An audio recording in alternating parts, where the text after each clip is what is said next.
Hi, Harold. I am such a huge fan of your work, man. I'm so excited to meet you. Thank you so much for taking the time to talk with me today.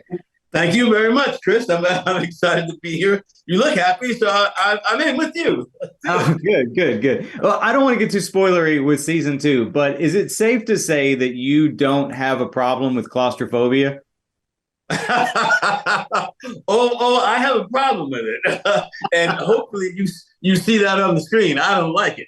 I was feeling claustrophobic for you. I was like, I don't know how this man is doing this, but this looks miserable. Yeah. The whole thing was terrible. Not only is it claustrophobic, and this is not a spoiler. When Sarah pushes him into the tree at the end of season one, it had been showering on them, so they were really really wet. So not only was I in an enclosed space, but they kept coming to hose me down. So I was freezing.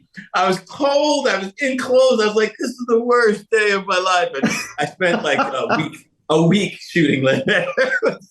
Terrible. Oh, bless you. I'm glad you made it Yeah. relatively unscathed. Now, obviously, parallels have been made between Lost and From, and Yeah. Lost is sort of famous for not knowing where they were going once they started it. Have you and John Griffin had discussions about where From is going, and has an ending already been mapped out? We have had some discussions about it. John and I and lots of Jeff and I have had discussions about knowing where it's going, and without telling me, and I trust that they actually know where it's going. And so Michael White, who runs MGM, this department at MGM, he also was like, before this show comes onto my network, I need to know that you guys Yeah, know what you're doing. And yeah. so he wants to know, I wanted to know, and they made us all really feel confident that they know. And then that being said, I'm just going to trust them, not ask where it's going, and just be on the ride so that hopefully people who come to watch our show, they get on the ride too, because they feel how the reality of me not knowing what the hell is going on. Now, speaking of endings, I read in an interview in 2008 where you spoke about being frustrated by the Lost finale, and I'm curious if that's still your stance or if your opinion has changed at all over the years. No, well, back in the day, I was a little frustrated about it for the character, for Michael and for Walt.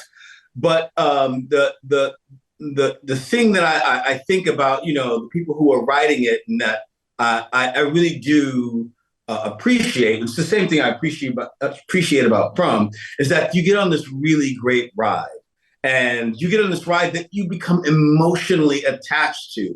So for 6 years, you're just on this exciting thing is happening for you, and however it ends, it doesn't change that you just had 6 years of this roller coaster ride. So my stance has changed in that, like, the ending really doesn't matter, but that you got to go on this journey really does. And I really do agree. I think it was a really smart way to consider the finale of Lost. And so, hopefully, like I said, John has a really great ending, but hopefully for however long we're on air, you are going to be on this journey with these people. And that's the part that matters, I think. Now, before I go, I just have to tell you, Romeo and Juliet changed my life. It was just one of those pivotal moments. Like, I saw it when I was a teenager, and it just Right. affected me in such a great way. And I just want to let you know that you and Leguizamo are the highlights for me. I think you are so highly underrated as Mercutio. Thanks, I just wanted to know, like, for the character to be as flamboyant as he was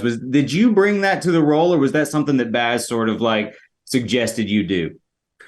This was a real Baz. Like, Baz is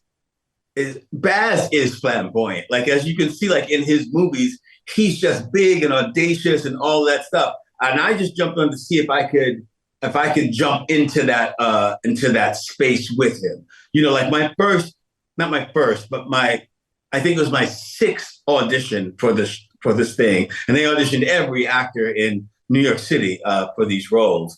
My sixth audition, I remember I was laying on top of a table, and Baz Luhrmann with a camera, like, straddling me, like shooting, like right above me, and I was like, "Oh, we're about to go on a ride here. This whole thing is gonna be wild." And so, Baz had these ideas that were big and broad, and I just tried to bring all the stuff that I had in my arsenal that matched that energy. You know what I mean? Like I had read it like everybody else and considered it traditionally, and Baz had this whole other idea, and so I can give him all the credit for that, and he deserves it. He's really great. You did amazing. I mean, it's one of my favorite on-screen performances of all time. I just love it, and thank you so much for your time. I know you have a million people to talk to today, but I really enjoy getting to talk to you. Thank you.